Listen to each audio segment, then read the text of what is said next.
is the Security Compact with Kyiv, and we're working with the EU-Ukraine Parliamentary Association. On our mission to Kyiv in December, we spoke to our Ukrainian counterparts. We spoke about what the EU could do to enhance support and security for Ukraine, both in the short and the long term.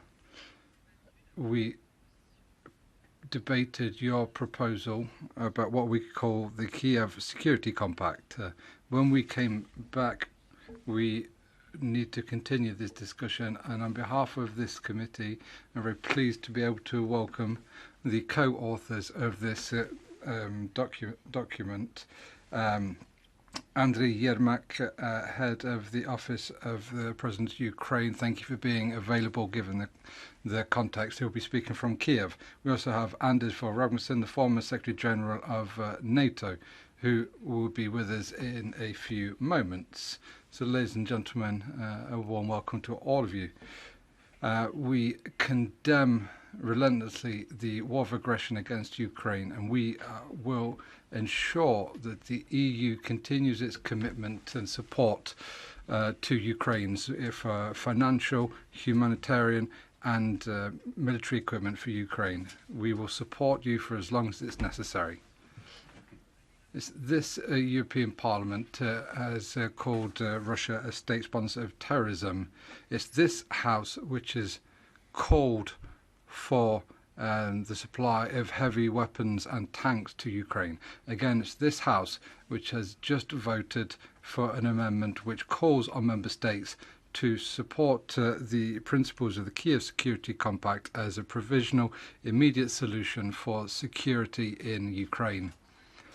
We've welcomed the decision of the Council last week to open up a seventh tranche of 500 million euros support for Ukraine and 45 million additional for training for Ukrainian forces via the Yermak mission. We need to add in all the bilateral support to this directly from member states. We want to see Ukrainian victory. We want to see Ukraine have its territorial integrity as soon as possible. The question of immediate guarantees for security for Ukraine may seem premature given the nature of combat which is currently ongoing.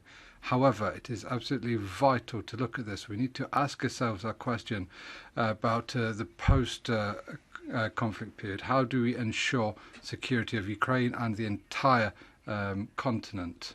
The consequences of the war in Ukraine are major and can be seen with the specific request of Finland and Sweden to join the NATO. Ukraine is not part of NATO currently, so it does not benefit from Article 5 clause. The aim is to give Ukraine solid security guarantees. We need to keep in mind the failure of the Budapest Memorandum. We need to ensure that Ukraine is never again invaded. President Zelensky received a draft of the Kyiv Security Compact, and Mr. Yermak and Mr. Rasmussen, you co-authored this report. President Zelensky asked you to work on a document to which setting out the key points for the post-war security architecture in the Euro-Atlantic area and ensuring guarantees for Ukraine. This 9-page document calls on Western countries to provide political, financial, military and diplomatic resources to strengthen Kyiv's ability to defend itself. It contains a range of recommendations which call for a multi-level approach for guarantees. The first group says that allies should try and strengthen the Ukrainian army so the country can defend itself. There needs to be in providing a deterrent, but also be able to defend its sovereignty when attacked. I'd like to give the floor to guests so that they can describe the compact in detail. We'd like to know what support and what specific investments are you expecting from the EU, particularly in relation to modern and effective weapon systems, arms transfer as well, intelligence, support for training or protection of Ukrainian airspace, regional agreements, specifically in the Black Sea. Are there something that is envisaged?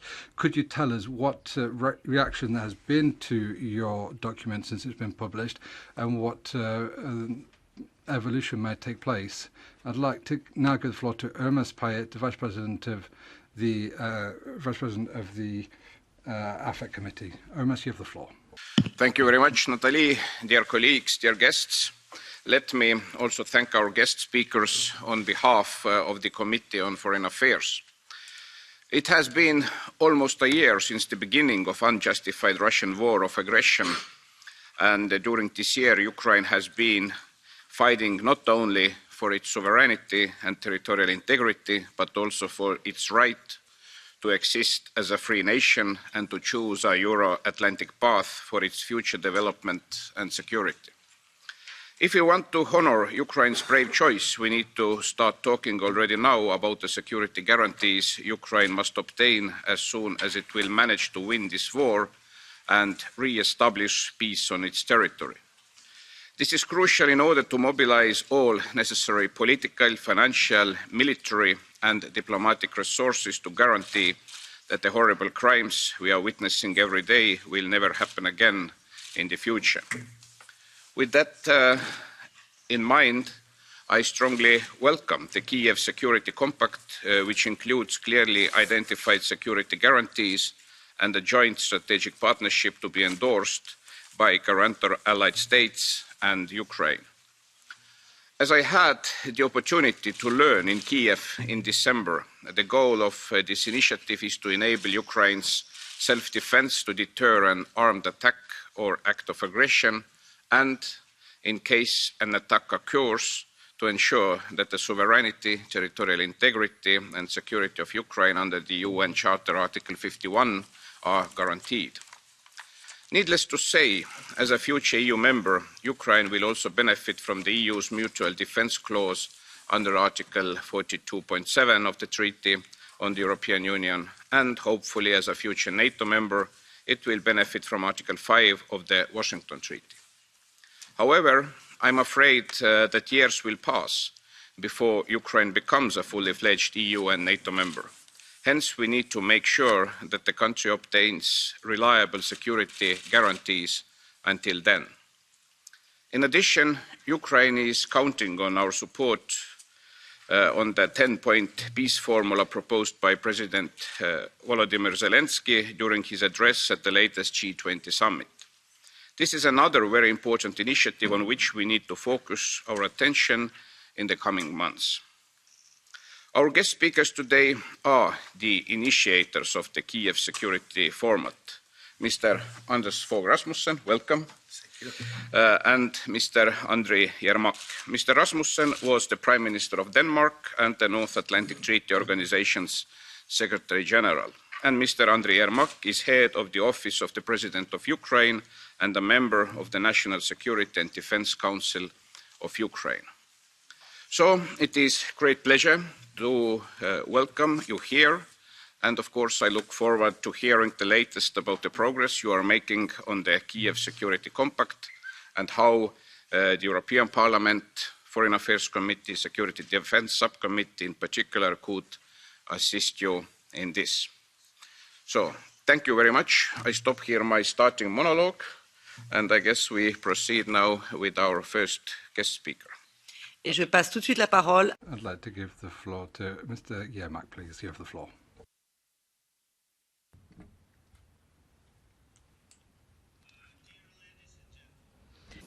First of all, thank you for this opportunity and pleasure to speak here in front of friends, real friends.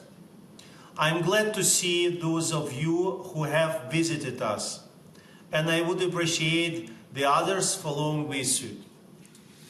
For many, coming to Ukraine is a huge rethinking and attitude-changing experience. Even those who thought they got it all. Here you understand, Russia did not defeat fascism. It just appropriated. From the very start of the all-out Russian invasion, the European Parliament has been supporting Ukraine in its struggle for freedom and independence. We really appreciate this support. I believe it's very, very important, not for Europe alone, but for the whole world. What your moral compass is flawless. As recent year experience proves, it is the policy of value, not pragmatic realpolitik, that they can change the world for the better. But for these changes to take place, we have to do a lot more. The Kremlin is planning new strategic offensive and launching a next mobilization wave. Russian generals will send troops to storm Ukrainian cities again, just as they are doing in Bakhmut. Their fighting method is unchanged since World War I. Just drive cannon further into the enemy lines. In Russia, human life has never been valuable, and soldiers are still viewed as extendable. But one should understand clearly and distinctly, anti-war protest will not break out in Russia. Propaganda is still very effective there. Besides, living conditions in the Russian province are so bleak that the Ministry of Aggression and the Wagner's company are not lacking recruits, despite clear prospect of ending up to the black plastic bag. The Kremlin craves to take revenge for the defeats it has suffered this year. It strives to achieve some victory at any cost. Putin says it directly. If he succeeds, propaganda will do the rest, and the Russian population will be ready to suffer further. It will be ready to wage a long war of attrition. Their calculus is very simple. I can explain it's the Ukrainian proverb. Before the fat one gets thinner, the thin one gets dead. It hasn't worked by now, and it won't work later, but they will try hard. The conclusion is obvious. Waiting is wrong. Reacting is no longer enough. You need to be a step ahead. Needs to strengthen the sanction pressure. The 3.5 drop in the Russian GDP is not enough to force it to end the war. And we would highly appreciate the European Parliament's assistance in adopting the 10th sanctions package. Sanctions against Russian propagandists should be expanded right away, too. Otherwise, the TV producing cannot further will defeat the French again. Urgent and the vital is providing Ukraine the entire range of the weapons. Was its needs today, but also was it will need tomorrow, as many it may need. The European Union defense industrial complex should be restarted, and the Ukrainian enterprises should be allowed to join. Let's put it clear, time is not in our side. The longer we will last, the more resources it will be required, the more lives it will be taken, the more damage it will be caused to the planet. We must inflict in crushing the quick defeat on the empire-upset regime.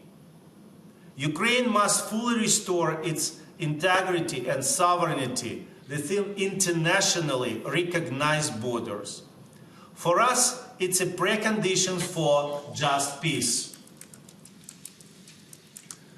President Vladimir Zelensky presented the Ukrainian peace formula at November G19 summit, and I spoke about it in Davos. So I wanted to go into detail. Just let me emphasize, the roadmap's basis and priority is international security, nuclear, energy, food, environmental, and military security. To applies to us all.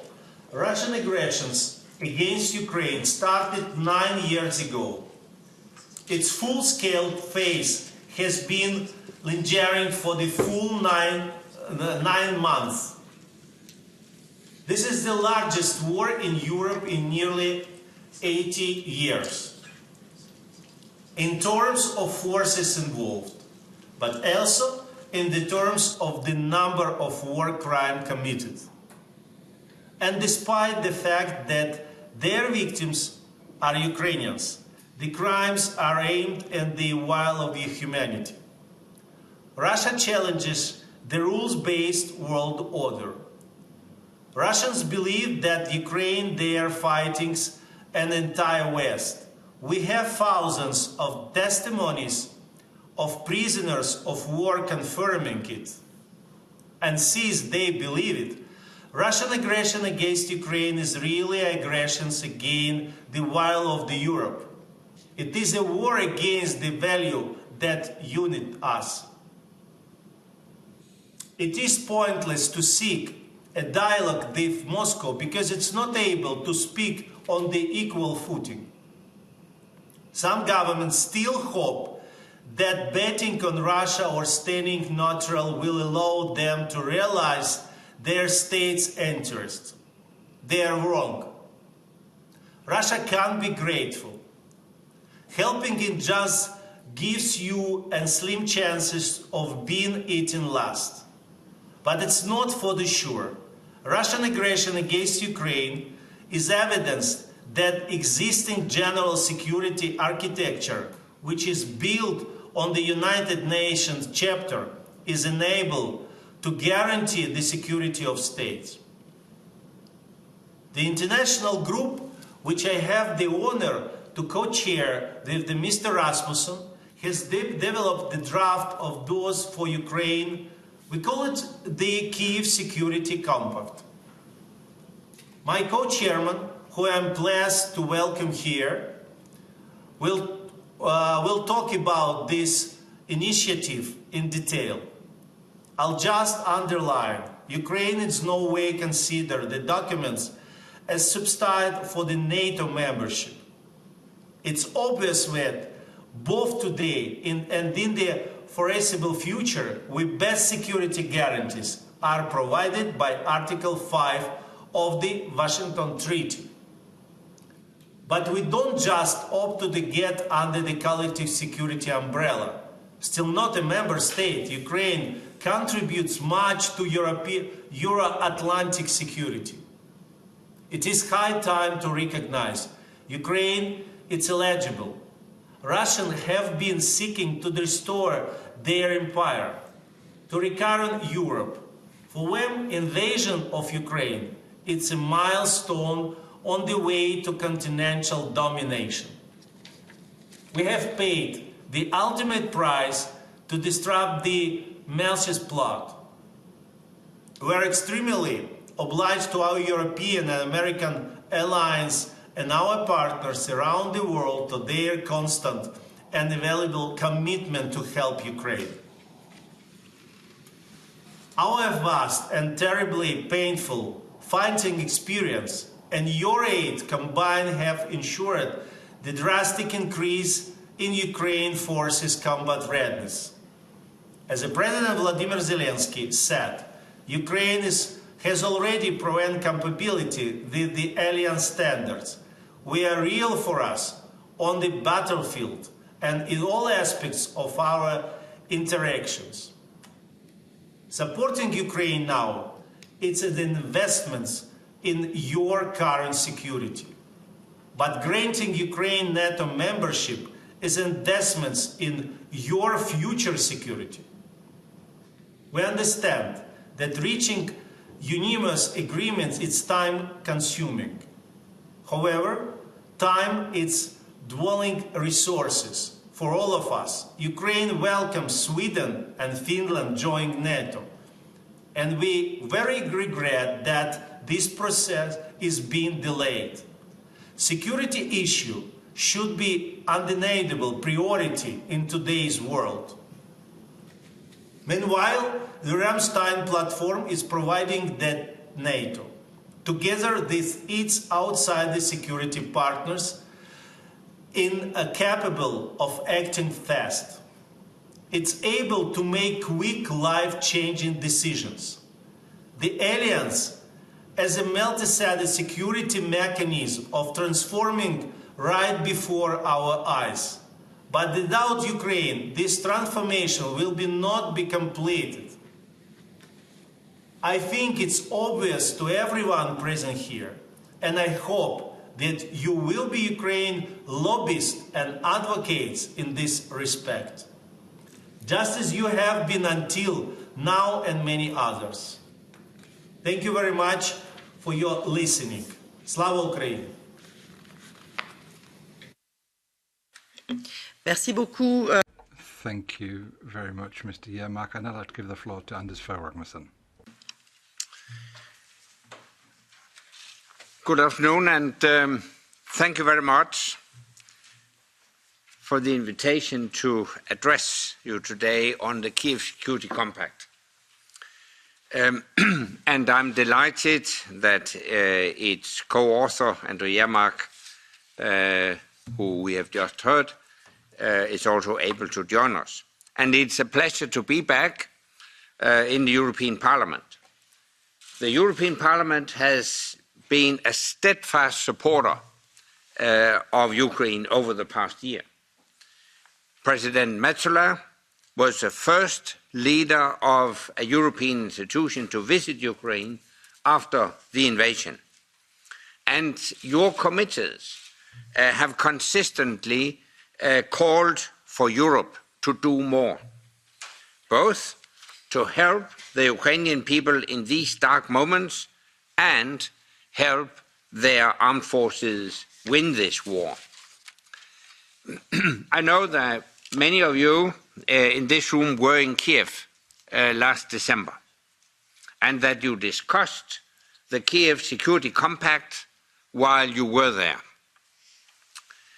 I was also pleased to see that at your last plenary session, the Parliament adopted a resolution calling for the European Union to, and I quote, support the principles of the Kyiv Security Compact as an immediate solution for Ukraine's security.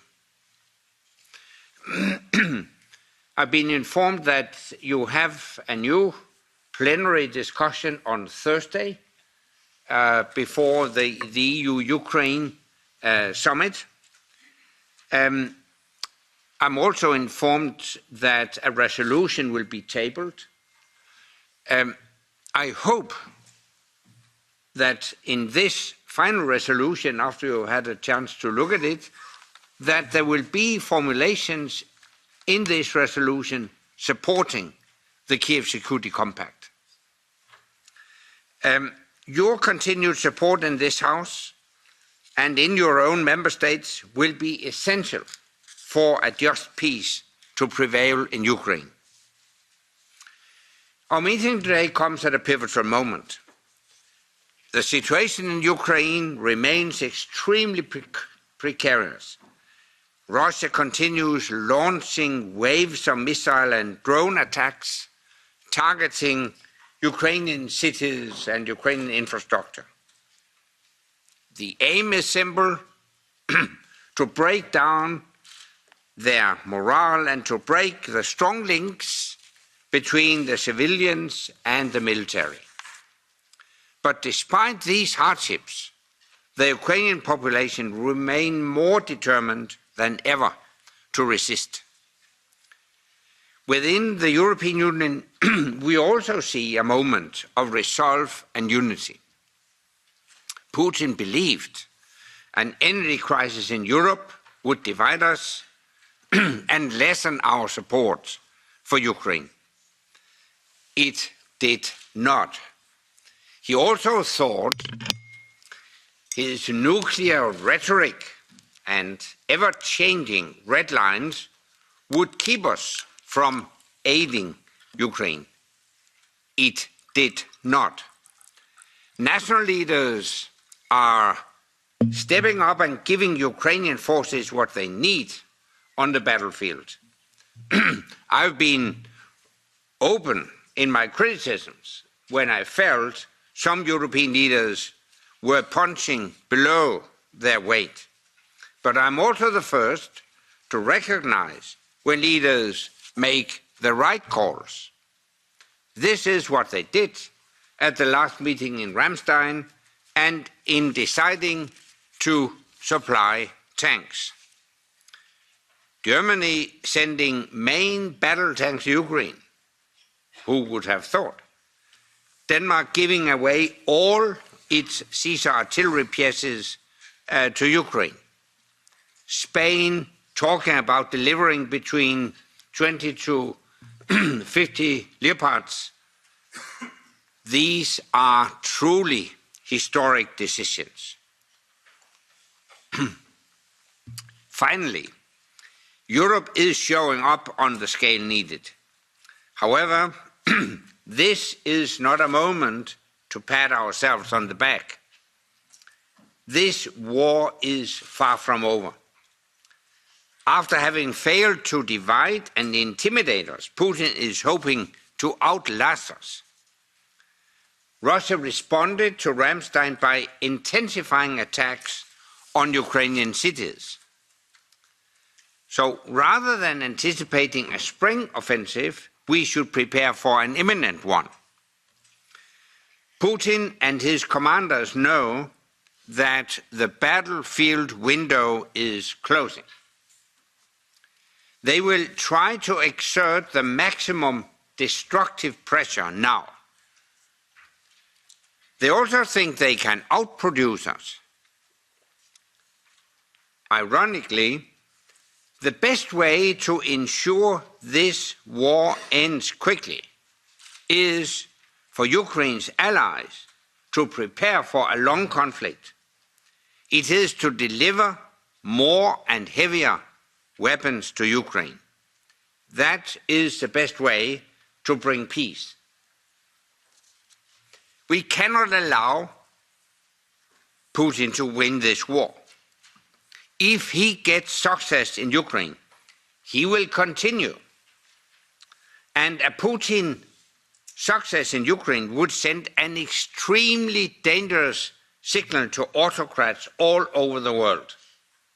If Putin can get away with taking land from his neighbors, Xi Jinping and others might be tempted to try the same. We must constantly reassess and ensure the Ukrainians have what they need ahead of time. Our approach so far has been too incremental and ad hoc. This leaves us one step behind and has allowed Putin to escalate without consequences.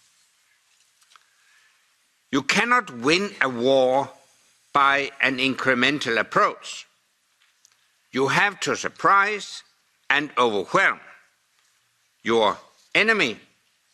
And what we need is a long-term cohesive strategy.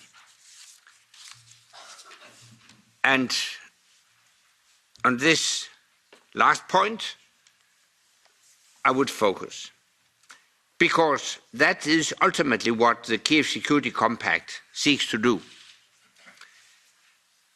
Andrii, Yermak and I co-authored the report at the request of President Zelensky. It is one of the key elements of President Zelensky's 10-point peace plan. It outlines a robust set of guarantees to ensure Ukraine's independence and territorial integrity for the long term. So Russia can never invade again, and Ukraine can recover and continue its path of European integration. Let me be clear. These guarantees are not a replacement for Ukraine's ambition to join NATO. This is a decision for Ukrainian people, and by the way, an ambition I support. But a clear NATO membership will take time. The Kyiv Security Compact is about enhancing Ukraine's security now and for the future. It is based on the principle that Ukraine's sovereignty depends first and foremost on its ability to defend itself. The formula is to make Ukraine capable to defend itself by itself. For this, Ukraine needs to maintain a strong military, one capable of deterring and defeating Russia on the battlefield. This will only be possible through a sustained, multi-decade commitment from Ukraine's allies. Under the Kyiv Security Compact, guarantor countries would commit to help Ukraine in 4 major areas. Firstly, build a very strong Ukrainian military without any restrictions on size and strength, strong enough to withstand any future Russian attack. Secondly, enhance the sharing of intelligence between Ukraine and its allies. Thirdly, sustain intensive training missions under both EU and NATO flags. And fourthly, build a strong and modern defense industry in Ukraine so Ukraine can produce efficient weapons herself. This support would come from a core group of Ukraine's allies. A broader group would then commit to imposing automatic, so-called snapback sanctions on Russia in case of further aggression. The Kyiv Security Compact does not pretend to replace NATO's Article 5 mutual defense clause. It proposes instead reinforced self-defense to ensure peace. It also avoids the mistakes of the past. Previous security guarantees for Ukraine proved worthless, particularly the infamous Budapest Memorandum. This provided only negative security guarantees. It prohibited the signatories from threatening or using military force or economic coercion against Ukraine. But when Russia did exactly that, the consequences were minimal. The Kyiv Security Compact does the opposite. It provides positive security guarantees, giving practical material support to enhance Ukraine's ability to defend itself. Putin must understand that the democratic world's commitment to Ukraine will not falter, that his war is futile. Adopting a strong set of guarantees sends exactly that message. We must build on the unity established in Ramstein last month. We must think about what comes next. And I think the European Parliament should be the central voice in this.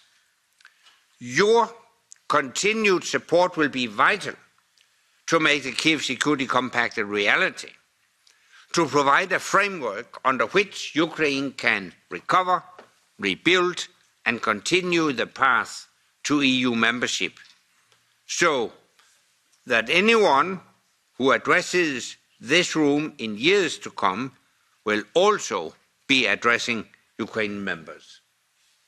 Madam Chairman, thank you very much, and I'm ready to take all your questions. Merci beaucoup, Anders Rasmussen. Thank you very much, Mr. Rasmussen. Let me give the floor now to Witold Waszczykowski. Thank you, Natalie. Mr. Yermak, Mr. Rasmussen, I'm here. It's good to have you with us. I fully support your work about the future position of Ukraine vis-à-vis European Union and NATO.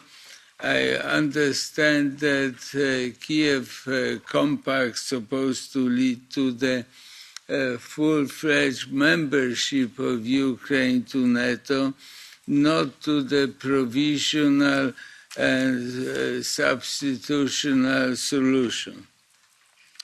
However, Ukraine's situation is very difficult today. As you rightly mentioned, Russia is determined to conduct the war and escalate the war. So I wonder what, from your experience of your work on this compact, we can or you can use today. There are two definitions of victory. One is to stop the war and to freeze the conflict like in 2015.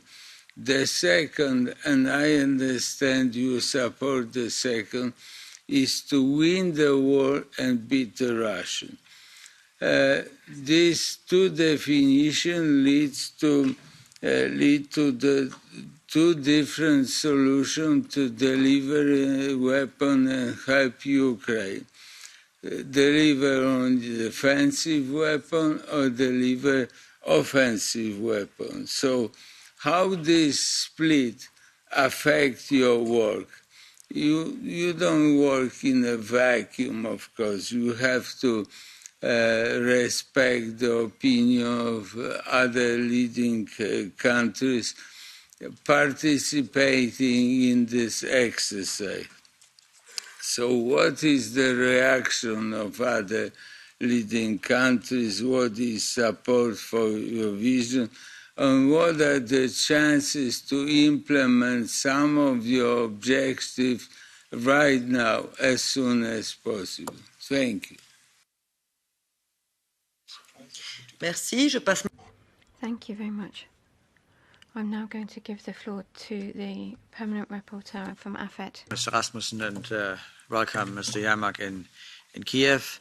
And I'm very grateful for this opportunity to get yet another input for our deliberations and our discussions, how to make Europe and Ukraine and us, all of us, more secure after this dreadful war. And I'm happy to say that this Parliament has been always ahead of the wave of decisions, so meaning that I recall that we had a resolution already before the outbreak of the war where we welcomed those countries who at the time before the war already delivered weapons. And so far, I think that was only one of the points where we have argued that support is necessary to Ukraine and remains necessary. And especially as Mr. Putin has not lost or dropped any of his objectives, and that is the end of Ukrainian statehood, of course. And insofar, I, in principle, would say that I support the points that have been made here, what is necessary, that it has a strong military, has to have one, and we need to enhance intelligence sharing. We need to continue intense training, and they have to rebuild their strong defense industry. They had an industry already, and there are not, of course, largely destroyed. I wonder how we can get the discussion forward amongst our governments. I mean, it's as it is. I just read, Austria and Hungary just decided we will not deliver weapons. Okay, it's their decision. But that shows already some hesitation or some breakup of unity, and which will, of course, please Mr. Putin. So I wonder where we as a well, as a parliament, we can make our minds heard, but it is not, at the end, it's not about us, but it is about the governments. And in so far, I would wish that we use, and you use also your input and your influence on our respective governments, that they understand one thing. There cannot be a return to business as usual with this Russia. I think that is something that must really sink into the minds of the politicians and the decision makers in our capitals. With this Russia, there is no return possible to business as usual. And that is the real question, how to get unanimity in this regard. And in order to get the Ukrainian message over, I'm finishing. And that is where I address myself to Mr. Yermak, and he knows what is coming now. I think there cannot be enough Ukrainians here in Brussels to make their point. And that is why I once again reiterate my point to say, I think it is not a good decision to block or to reserve the travelling of members of the parliament to only very restricted meetings, but to allow anybody who wants to travel from the parliament to convey the message. I think that is important, because otherwise I have the feeling that the current UKAS in this regard is not quite constitutional. Thank you. Merci, chers collègues. Vous êtes nombreux à vous... Thank you very much. I know that there are a large number of you who've requested the floor, so please do keep your comments short. S&D, Tony Lupitsula. Madam. Thank you, Madam. Thank you, of course, for joining us today. It's a great pleasure to see you again, Mr. Yermak, after our meeting in Kyiv in December. Unfortunately, the context of our meeting did not change for better. Almost a year since the start of Russian aggression, we witnessed daily attacks on your critical and civilian infrastructure, increasing number of casualties. Of course, thank you for presenting the Kyiv Security Compact as a way of formalizing coalition of supporters of Ukraine through security guarantees. Support of the EU has been unprecedented. With a positive decision on Leopard tanks, now the discussion is shifting towards fighting jets. This House supported the delivering all the necessary support on multiple occasions. One particularly interesting aspect of your proposal is a core group of allies would make clear commitments to support Ukraine's armed forces, while a broader group would provide non-military guarantees built around sanctions mechanisms. My question, could you provide more information on practicalities of this idea and the level of support it is receiving? Second topic, even though our issue today is a Kyiv Security Compact, I also would like to ask you, Mr. Yermak, about domestic political situation and your anti-corruption actions. Coming from Croatia, we had direct experience with post-war transition and so-called war profiting. President Zelensky highlighted domestic fight against corruption and protection of state assets as a national priority, together with defending the country as absolute priority. We saw some actions in that regard. Could you share your assessment on this? Thank you very much and good luck with everything.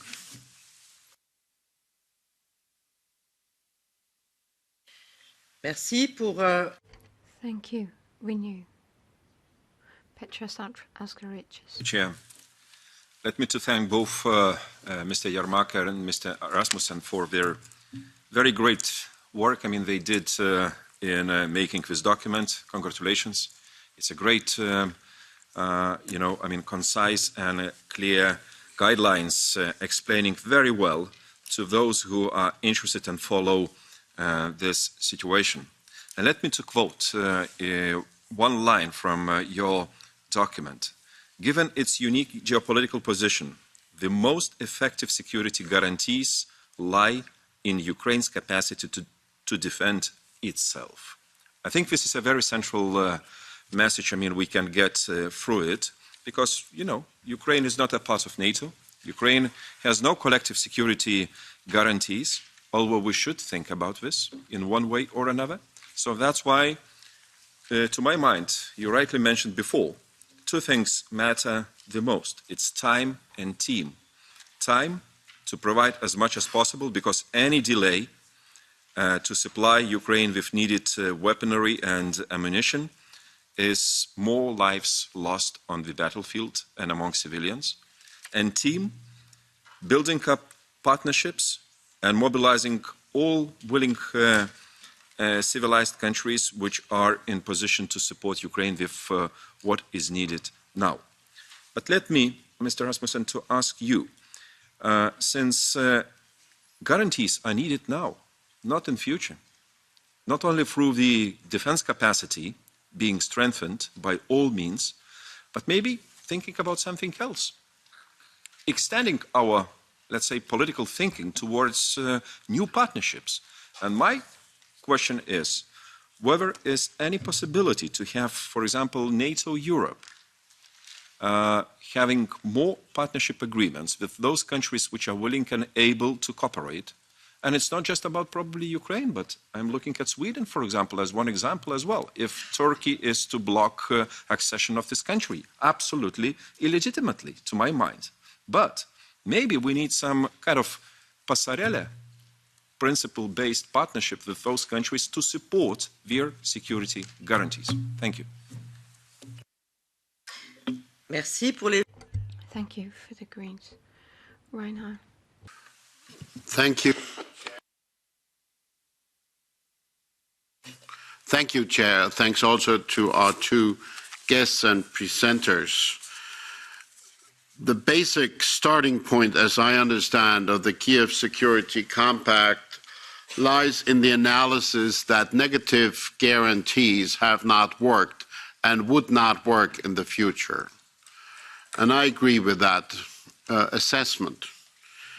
For the time being, of course, we have to concentrate everything we do on contributing as best we can and with whatever is needed to help Ukraine winning on the ground against the expected new Russian offensives, and in order to liberate more of the occupied territory that is still under the control of Russian armed forces. As regards the positive guarantees that you foresee in your document, which we welcome, I think there are two sticking points that I find not clearly explained. One point is this. In NATO and within the EU, we're trying to develop a system of collective security, whereas this thinking in the document basically focuses on a coalition of the willing of individual countries. How do you reconcile those two different logics? And the second point is, and you will not be surprised, both President Biden, the Chancellor of Germany, and other leaders have argued time and time again that they would not allow NATO or NATO member states to become warring parties in this war. How do you deal with that concern in the context of the compact? Thank you. Merci pour... Thank you. Jacek Potek. Thank you very much, Madam Chair. And thank you. I'm here. Thank you for your speeches at the beginning. Secretary General, thank you for being back in European Parliament after some break. It's a great possibility for us. I've got, as a matter of fact, very simple question.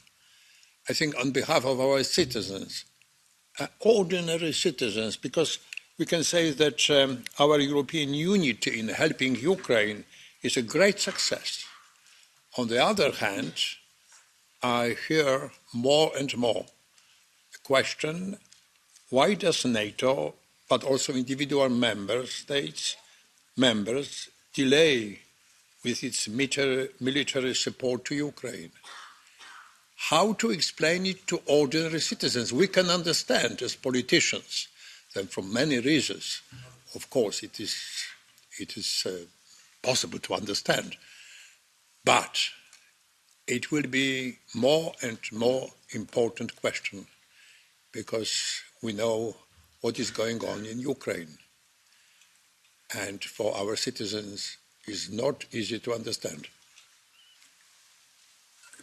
Thank you very much. Merci. Désolé d'avoir. Thank you. I apologise for giving the wrong group. It was EPP. Robert Zimiuk now. Ja, danke schön. Thank you. Well, I am very concerned when I listen into the discussions today. We're on a war slide, a slide to war. And the obvious end is a big bump at the end. We're looking at a total war through to destruction.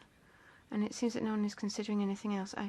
What about negotiations? I haven't heard anything about that. We need to resume negotiations if we're to stop this loss of human life. It seems to me that there's too much love of war here, and certainly German history teaches us that that doesn't end well.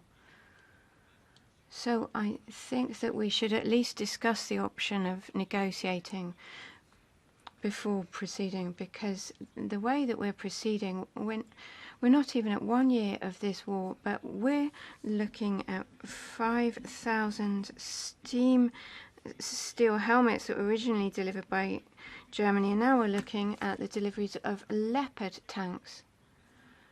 I've also heard about sharing military intelligence. That seems to me to be a highly dangerous idea, because then we would be actually crossing an international legal red line. If we are involved in providing information that would damage an adversary, then we are a party to war. So I think we need to turn away from this path, and I would encourage my colleagues to reconsider the idea of diplomatic solutions and negotiations. Perhaps you could add that to your vocabulary once more.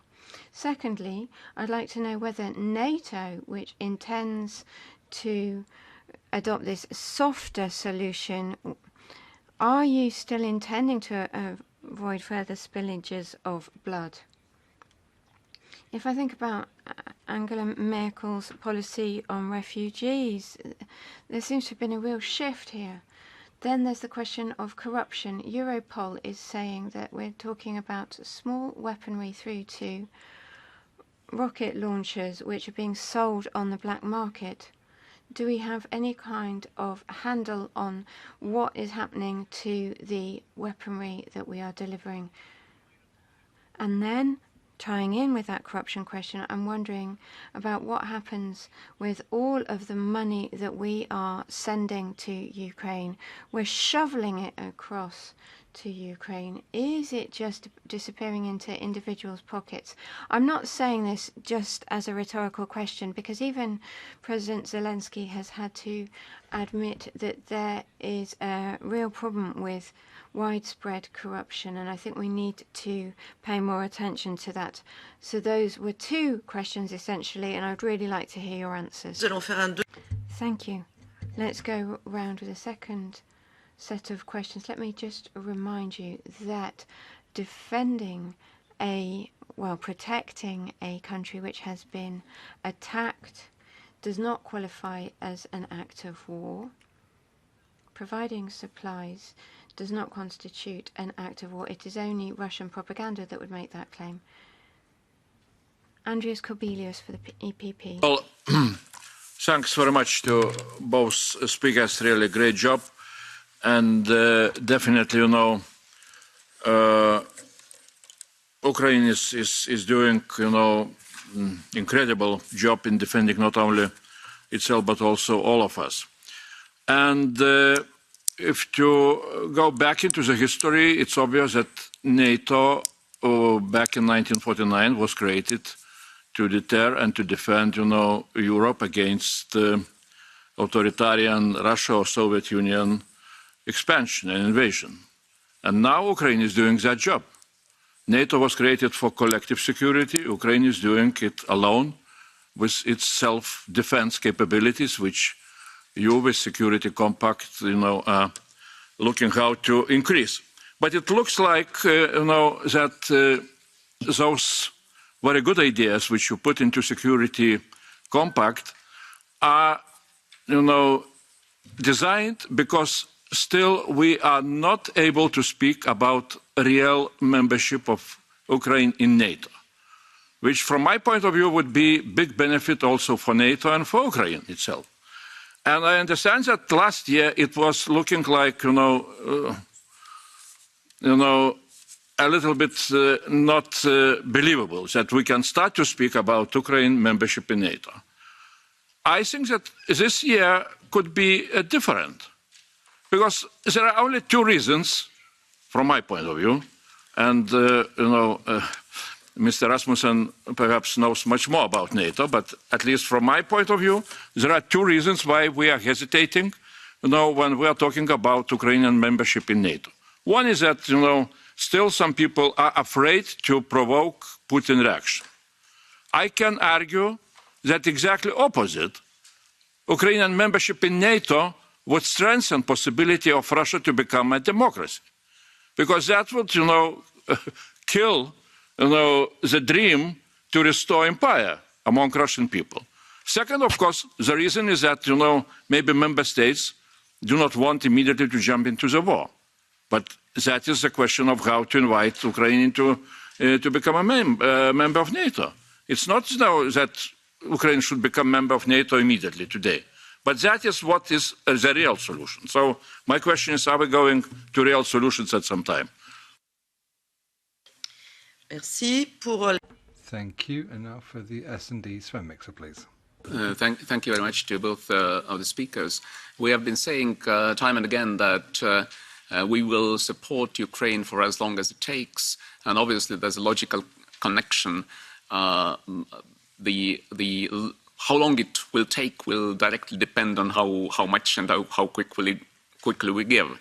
Now, until a year ago, I think most of us worked on the assumption that Russia is essentially deterrable, that it was a rational player.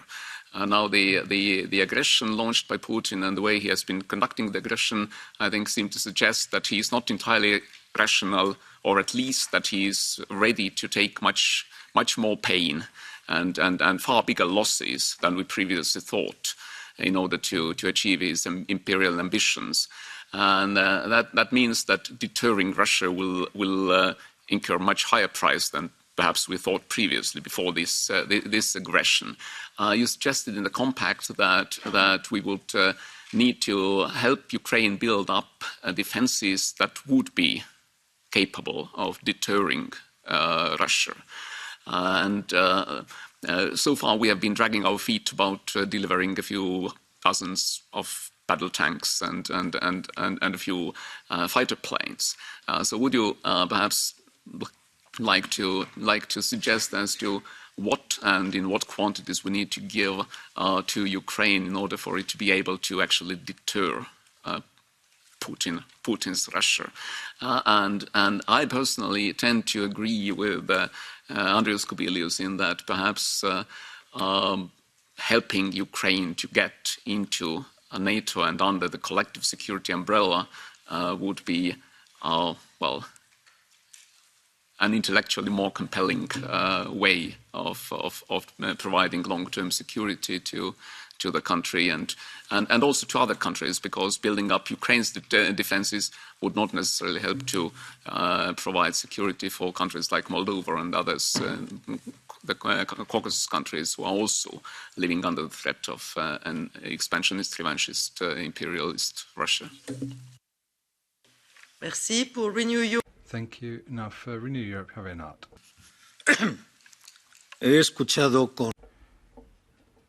I've listened with a deep concern when you mentioned that Ukraine needs to win the war. Do you really think that Ukraine can beat a power the size of Russia, a nuclear power. I'm very concerned about this. Do you really think they can take Crimea back through the... Or can they go via the Straits, or will they have to have a Normandy-style invasion? We need to be realistic. Secondly, when you say that Ukraine has to focus on self-defense via high production of weapons, in order to produce weapons there has to be buyers, because you can't maintain a defense industry just on domestic purchasing. So you said you want to see the export of these weapons, because that's needed for economic justification. This is a war that Ukraine cannot win and Russia cannot lose. What we need to do is to arm Ukraine so that negotiation is a real negotiation with Russia in a position of weakness. However, to see a full Ukraine victory, I think that's ridiculous. I'm concerned because it means we would have to declare war on Russia with the blood of the Ukrainians, and I think this is morally indefensible. If we think that the victory of Ukraine will be as a result of the implosion of Russia, creating Afghanistan in Europe, and so that we can now see that this situation, it will be hundreds of thousands of lives lost. If they don't win the war, then what will we have? A permanent war. For how long? And in what manner will it be conducted? I think we are looking at a position which means that we are up against Russia via the blood of the Ukrainians. I'll conclude. Can we beat a nuclear power using a country which has a much lower population and lower capacity? I think I'm extremely concerned by this initial approach to win this war, which is unwinnable. À nouveau pour le PPE. Once again for the EPP, Ryan Basescu. Mr. Basescu.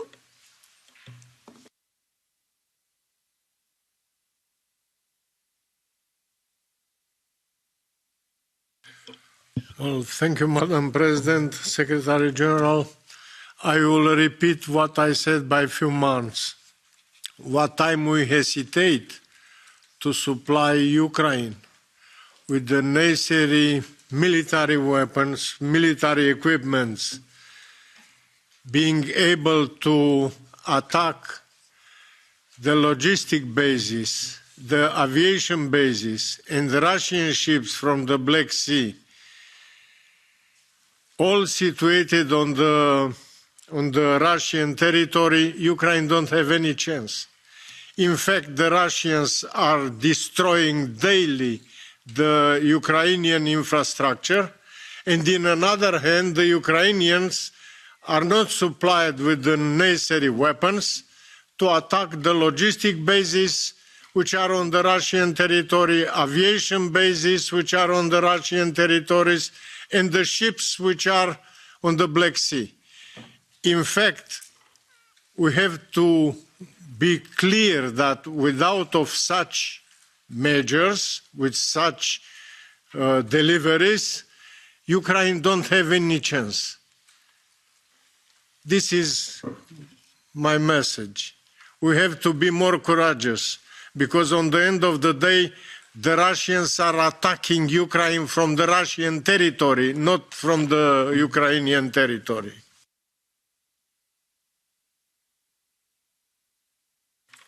Merci. Pour les Thank you for the SD. Elena Yoncheva, please.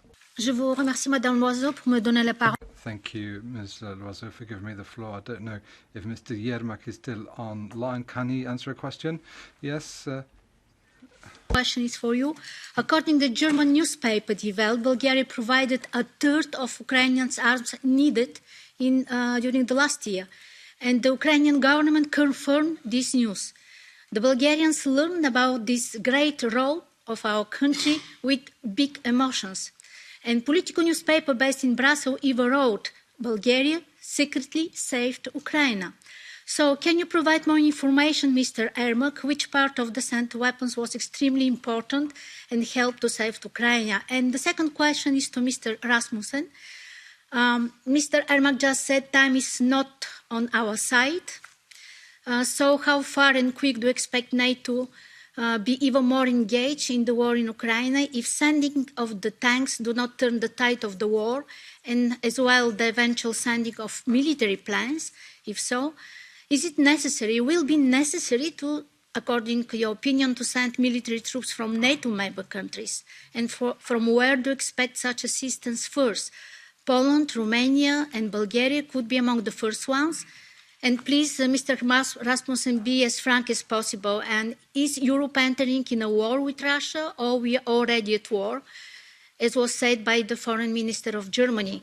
And do we have a strategy as a European Union, as NATO members, any strategy how to stop this war? Thank you. Merci. Thank you. For Renew Europe, Dragos Tudorache, please. Thank you, Chair, and most welcome to both distinguished guests and speakers. One question is linked to a discussion on victory. We've heard several colleagues exposing different versions of what victory looks like, and my question is whether in your discussions, the initiators of the compact group, whether there is already a clear understanding of what victory looks like, and how do you think we can get to a broader shared understanding of what this victory looks like, because it's quite essential to actually what we need to do and the actions we need to take to get there. And this leads me to the second question. You said, Secretary General, yourself, that we have to surprise and overwhelm if we want to, these were your exact words, to surprise and overwhelm Russia. And I fully agree.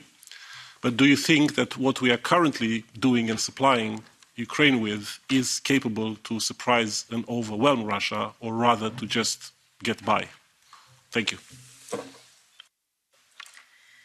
Et finalement, finally, for the Greens, Sergei Lagodinsky. Thank you. The second round of the Greens. Very briefly, I think this discussion is very useful, and I thank the authors of the paper. But what I'm concerned about is that in our discussion, the immediate needs of Ukrainians and the vision of what and how we want to secure Ukrainian security and Ukrainian future are mixed together. And the way I understand your proposal is a vision of what will come following the war. And I think we all agree that following the war, our relationship and the relationship that we understand will be for Ukraine vis-à-vis Russia will be a relationship of containment and deterrence. And if we agree that we can only live with Russia under Putin by means of containment and deterrence, then we must make sure that Ukraine can deter. And I understand this paper as a roadmap towards a Ukraine that can deter Russia from the future. From that perspective, the comments that I heard from Mr. Zimyak are irrelevant, because diplomacy cannot deter Russia as we know it. And we all agree that diplomatic instruments are important, but they are not part of the tool basket that you are offering, because they did not deter Russia so far, and they will not deter Russia in the future under Putin. So from that perspective, I would like to see it, and I would like to ask you the question of the time axis that you are proposing. What elements, because some elements that you're proposing are already in work, for example, our help in terms of military equipment, training, etc. What elements do you think can be implemented already now? And what elements should be implemented following the victory of Ukraine over a Russian aggressor in whatever form we understand this victory, or following this war? So what is, I see the vision, but I don't see the roadmap. What would be the roadmap that you propose? Thank you very much. Bien, après ces nombreuses... Well, after that long list of questions, I'd like to give the floor back to our guest to respond, beginning with Mr. Yermak, if you're still with us. First of all, thank you very much for everybody. If I can, I will answer, because a lot of questions I will answer in Ukrainian. You have the translation.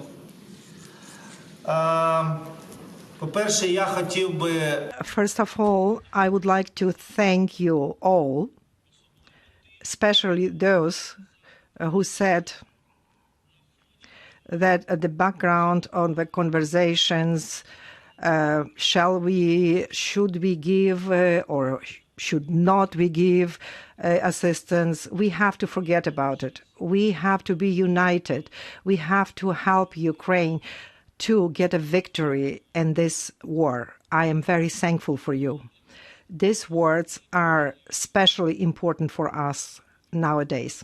Secondly, I would like to very clearly, yet again, and I have talked about it many, many times also during our meetings where our colleagues from the European Parliament were in Kyiv, we do not have any scenario how the victory will look like that will not include 100% recovery of territorial sovereignty of Ukraine within the internationally recognizable borders. Territorial integrity 100%. All other proposals with regard to the negotiation until last Russian soldier leaves our country are Russian propaganda. Natalie, thank you very much that you openly mentioned that. Also, I would like to say that under the President Zelensky, and I am sure, I am convinced, because this is the position of the Ukrainian people. We won't have any Minsk format, any other new Normandy formats. We won't have it. These you can and have to understand very well. Those with skepticism, they say, is it possible to win over Russia? Is it possible to be victorious over the nuclear state, etc.? What I would like to say is the following. Already for 11 months, we do not talk, we demonstrate you with facts that we did not only deter and stop this aggression, we are starting to liberate step by step all our territories. And we will liberate them clearly and fast if and when we have the necessary weapon. I would like you to understand. And unfortunately, those who still did not have an opportunity to come to us, I invite you, please understand your position will change 100%. For example, the Prime Minister of Denmark that was yesterday with President visited Mykolaiv in Odessa, frankly spoke about it, even though she was already during this war in Kyiv, but what she saw in Mykolaiv in Odessa region just surprised her a lot. I would like to say that we deal with the modern fascism, and I am not mistaken, fascism, that's what I meant. If someone does not believe me, please look again through the history of the World War II. Look through the history of concentration camps, because they do exist nowadays on the occupied territories, on the territory of the Russian Federation. And again, I call upon all of you, who is in doubt, please come to Ukraine. We will provide you with a secure and safe stay, but you will be able to see everything with your own eyes. Regarding NATO, during my statement, I said that today that's the most secure ally NATO is. And I would like to mention, somebody mentioned it, when NATO was created in 1949, NATO already at that time as organization was mentioning the huge threat from the side on the Soviet Union. Later on, it became threat from Russia. And I would like to remind you that for a long period of time, during last dozens of years, we had this axioma that we cannot have like equivalents on the same level, Russia and NATO allied countries. And many of people were stressed. They were really thinking that this is like the second biggest army in the world. It's impossible to fight against them. And the policy was based upon that. Please do not mistake. Do not repeat this mistake. We, Ukrainian, we showed you that we fight for our values. Today, we are the best matchmaker for NATO. We have shown where NATO is and where Russia is. Russia understands very well they cannot dictate any conditions to any of the NATO countries. Please, let's together keep that safe, because today thousands Ukrainian soldiers as citizens paid for it. Ukrainian children's life lost because of it. And I am convinced that the membership of Ukraine in NATO will only strengthen this alliance. We cannot lose the country that works today and fights today. The people in the entire world will be convinced that NATO is the strongest organization in the world. Natalia, thank you very much that you reminded me on one of the priorities of President Zelensky. And I want to mention that he was a very successful businessman. And the only goal that he went to be a president, it's to change this country. And please look at what Ukraine has done under his presidency, candidacy to the European Union, how much he did. And we're talking about the wartime. We're talking here about construction of the anti-corruption system. And what I like to mention, that everything it's told about the level of corruption in Ukraine is, I think, overblown.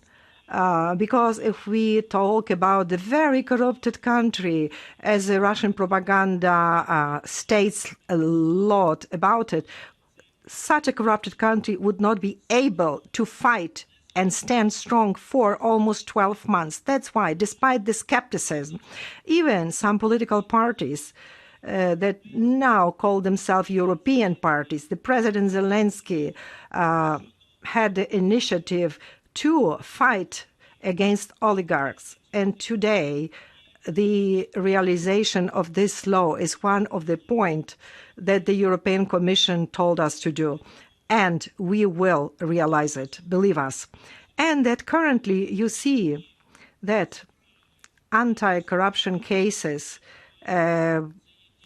we have in our courts. All this, it's only in support that even during this war, our community, our people are united around our president, around our victory. We are clearing ourselves as a society, but please do not overblow the size and volume. It's only in favor for the Russian propaganda because they do want this to be a case, but it's not the truth.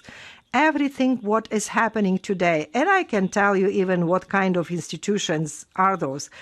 We have very strong anti-corruption institutions in Ukraine. I don't think many countries have such institutions in the world. Talking about the countries, other countries, there are many countries, but I'm using this opportunity, would like to say that we are thankful to all of you. We won't forget you, never. We will remember all our friends, our partners that during those practically 12 months support us, help us. There are many countries. I thank all of you. I thank your governments. I thank your leadership. And first of all, your people, your societies, because we all know how simple people support Ukrainians in many European countries, in majority of the European countries, because they already understand that Ukraine is a part of the European family. And believe me, that we work 24/7 to this goal, so it will become a reality as soon as possible. We will have, and one day, the summit, European Union, Ukraine. We are well prepared for it. We are expecting our partners and friends to come to us. We expect to have good decision to be adopted during this summit. And as a conclusion, I would like to say that during these 12 months, historical things happened. And one of those events, it's unconditional unity of the democratic world around Ukraine. It is really truth. But also, I would like to say that we are united around our values. Unfortunately, we're starting forgetting about them. But that the evil and fascism will not win. We need to keep this unity because this is a purpose that the free world will win. And Ukraine is now at the forefront of this fight. Please do not forget about it. Please, I would like to also thank to all of those who mentioned that every day, unfortunately, we are losing our people. Today, we live in the conditions like, for example, today, 3 times. For a couple of hours, we had air raid sirens wailing. People living in Ukraine currently, they do not know what today will bring them. They do not have electricity. They do not have water. But believe me, I'm frank with you, 100%. I'm telling you, Ukrainians will keep on this road. We will win. And yet again, I would like to thank all those who believe, like we believe, in our common victory, and convince those who are still skeptical about it. Believe me, you are wrong. Russia will not win in this war. Ukraine will be victorious. Thank you very much. Glory to Ukraine. Thank you, Mr. Yermak, for those very clear messages and for obviously the gratitude and the support that you have from us and vast public support you have from across Europe. You need to continue fighting against the worst imperialism of modern times. And now let's give the floor to Anders Rasmussen to answer the different questions which is asked. Merci, Madam President. And thank you very much for your very interesting, very relevant questions. It's actually a great pleasure to be back and in the audience also see some well-known faces with whom I have served in different capacities over the years. I'll do my best to quickly answer all your questions. Mr. Bachikowski asked me, how does victory look like? And others have actually touched upon the same issue. It's very easy. Victory is to kick all Russian troops out of Ukraine. That's how it looks like. Because I can assure you, as long as you have Russian troops on Ukrainian soil, there'll be a conflict. And we need peace to start rebuilding and reconstruction of Ukraine. And that's why the only off-ramp for Putin is out of Ukraine. It's very simple.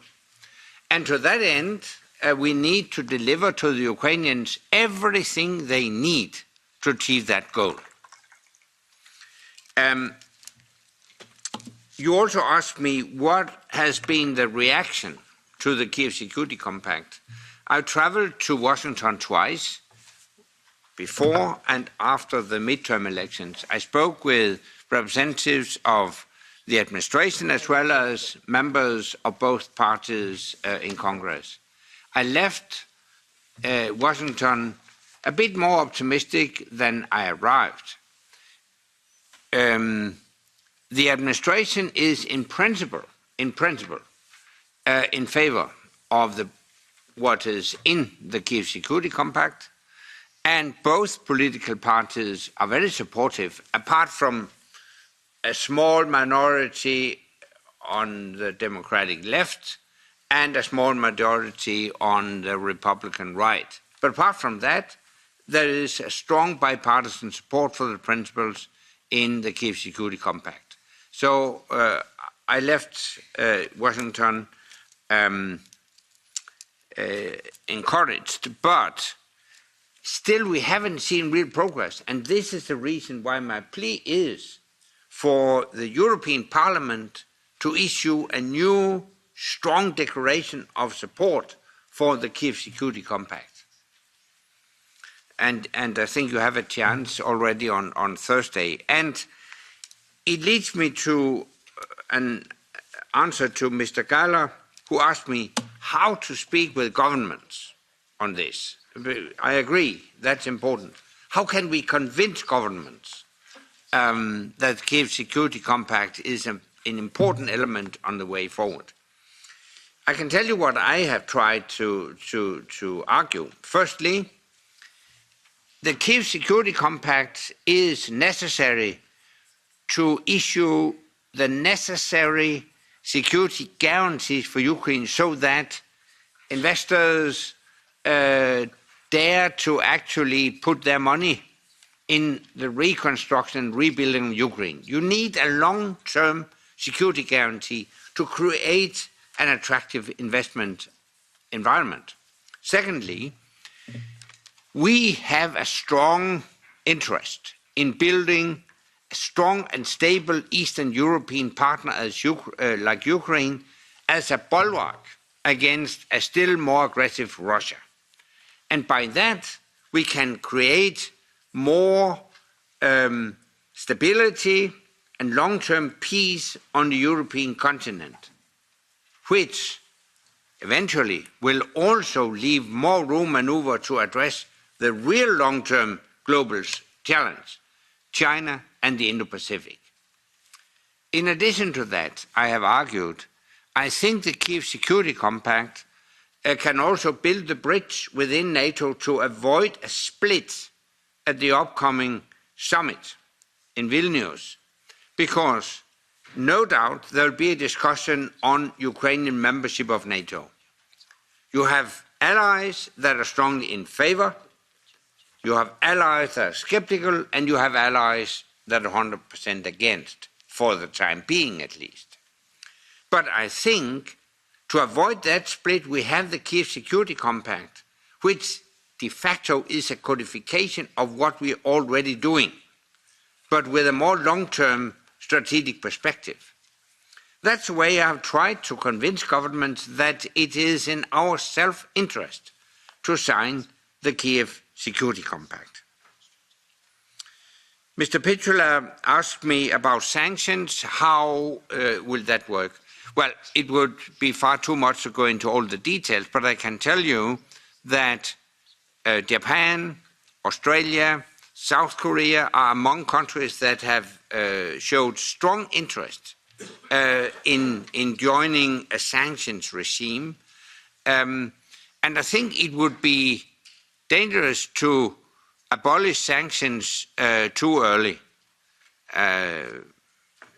But once we think that conditions have been fulfilled for lifting or modifying some sanctions, then we have to monitor the situation. And if Russia repeats its attack on peaceful neighbors, then they will automatically be reintroduced. So that's actually the essence of this. Mr. Butikofer asked me if NATO is part of the war.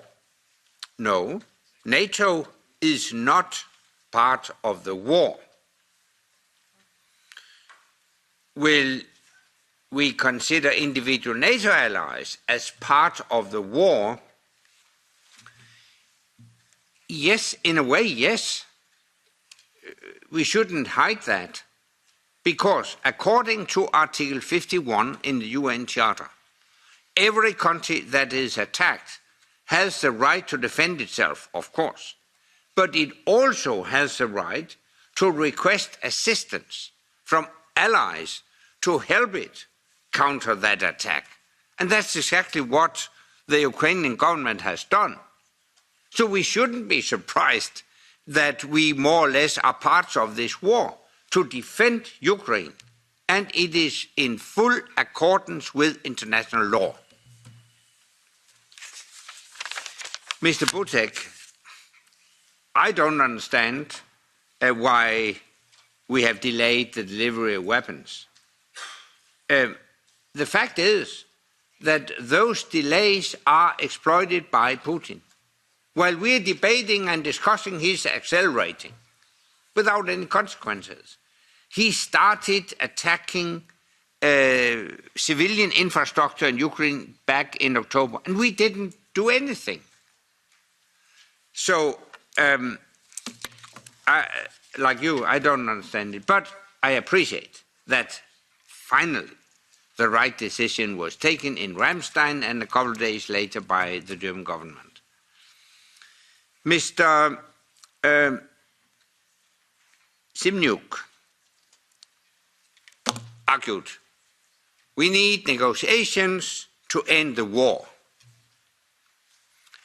Well, maybe that depends, but I don't think it will be negotiations around a table that will determine the outcome of this war. It will be the position on the battlefield. So, we have to deliver all the assistance that the Ukrainians need to strengthen their hands when they feel that the time is ripe for negotiations.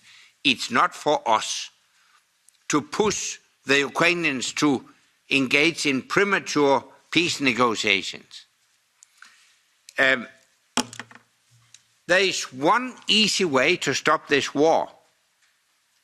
Russia should stop attacking Ukraine. It's very easy. If Russia stops the war, stops fighting, there will be no war.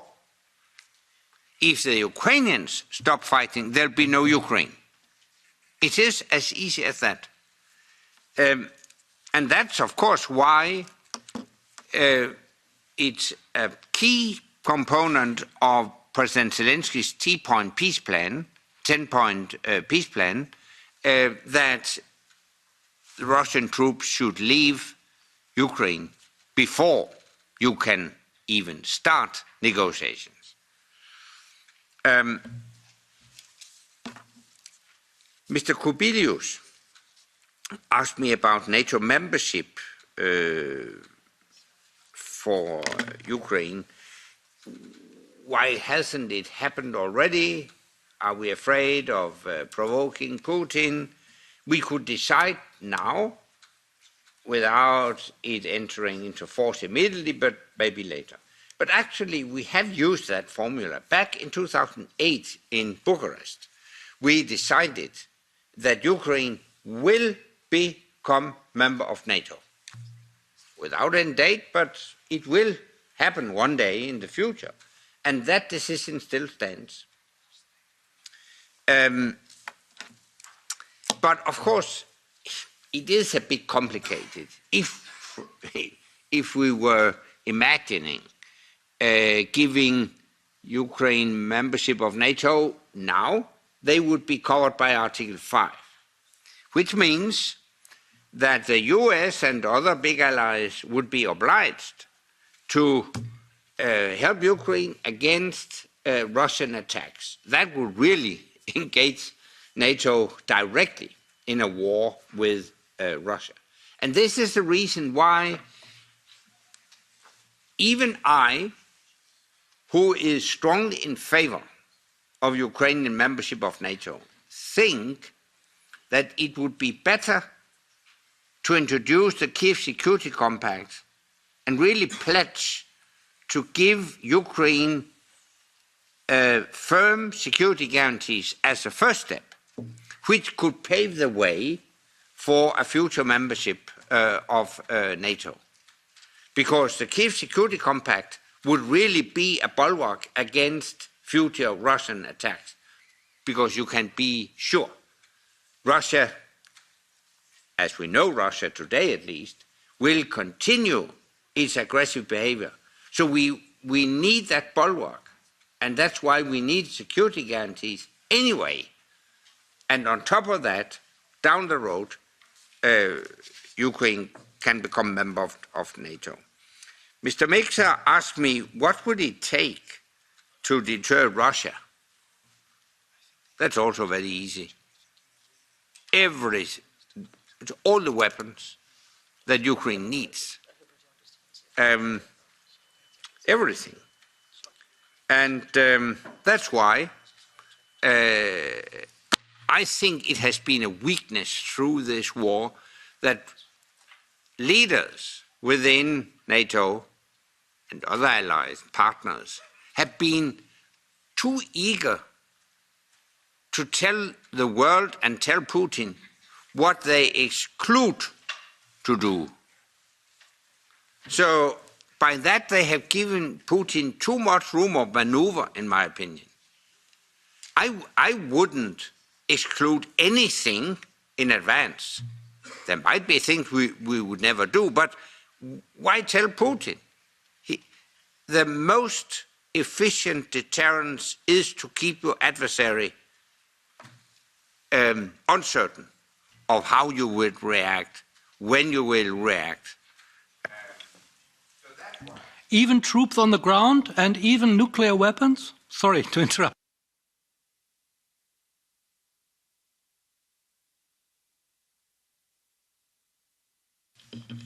Ukraine has signed the non-proliferation treaty. Actually, this whole story started back in 1994. After the collapse of the Soviet Union, a lot of nuclear weapons were left back in Ukraine. But in 1994, Ukraine signed the non-proliferation treaty and gave up the nuclear weapons, actually handed them over to Russia. In exchange, Russia signed the Budapest Memorandum, where they pledged not to attack Ukraine. We all know what happened. Do you think that would have happened if Ukraine had still the nuclear weapons? No.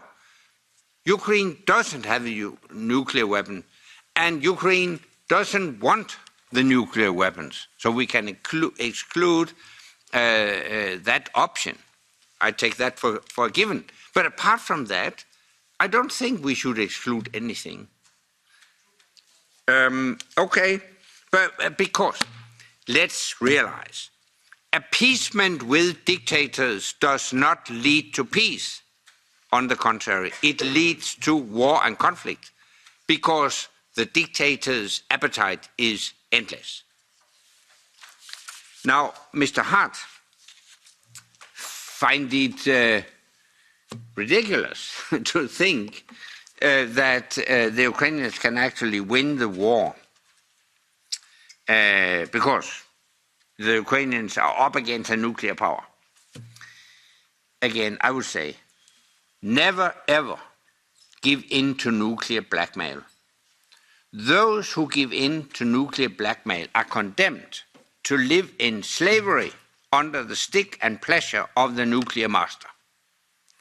So we should never ever accept that kind of blackmail. I wouldn't like to live in a world ruled by the tyrants who possess nuclear weapons just because they have nuclear weapons. So we have to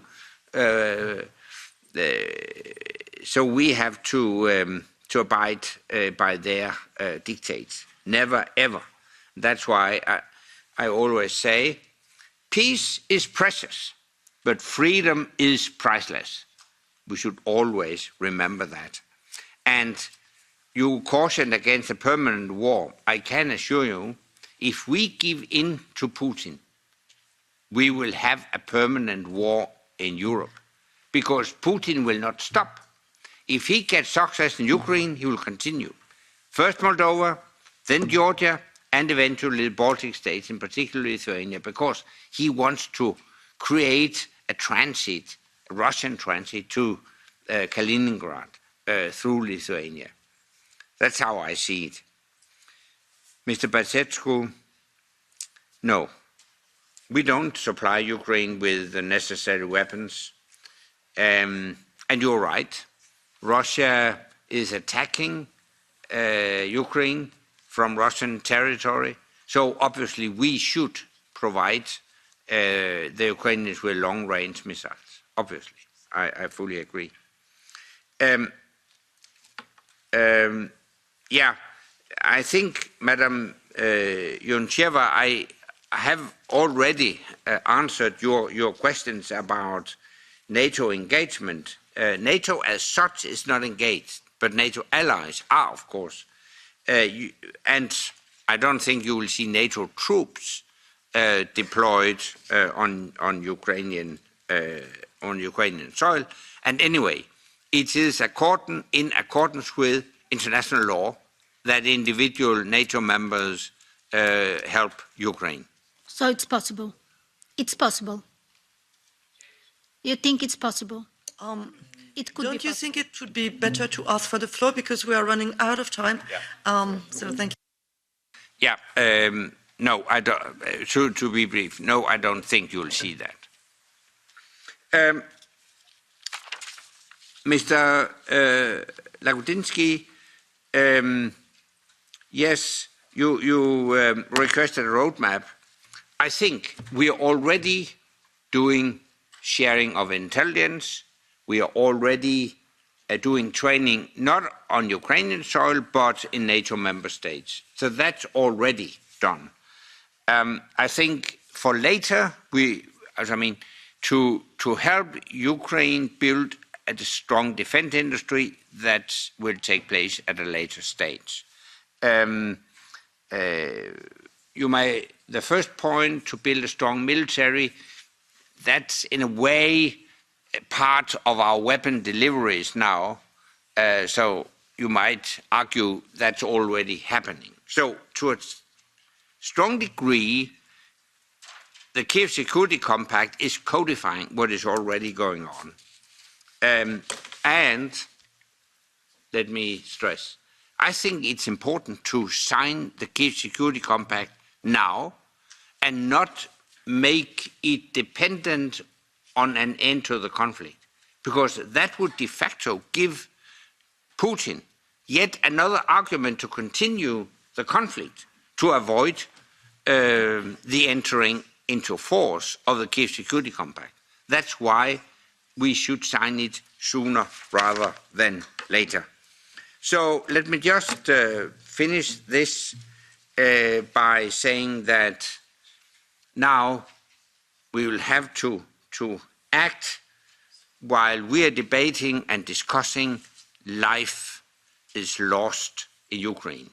And I think we have a responsibility to put a quick end to this war, and the more weapons, the heavier weapons, the faster they're delivered, the faster we can bring this war to an end.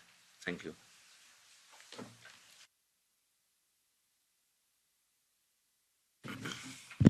Thank you very much, Mr. Rasmussen. Thank you very much, Mr. Yermak in Ukraine, in Kyiv.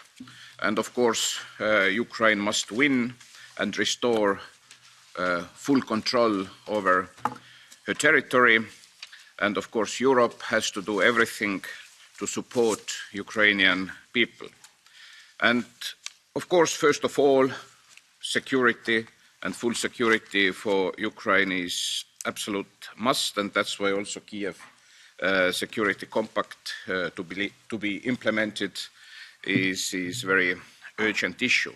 But of course, there are also lots of many other issues like creating international tribunal, like using and find a way how to use Russian assets to finance the rebuilding of Ukraine, and a lot of other important issues. So that I'm really glad that the European Parliament has been very clear and vocal in all these issues, and of course the European Parliament will continue to support Ukraine and Ukrainian people.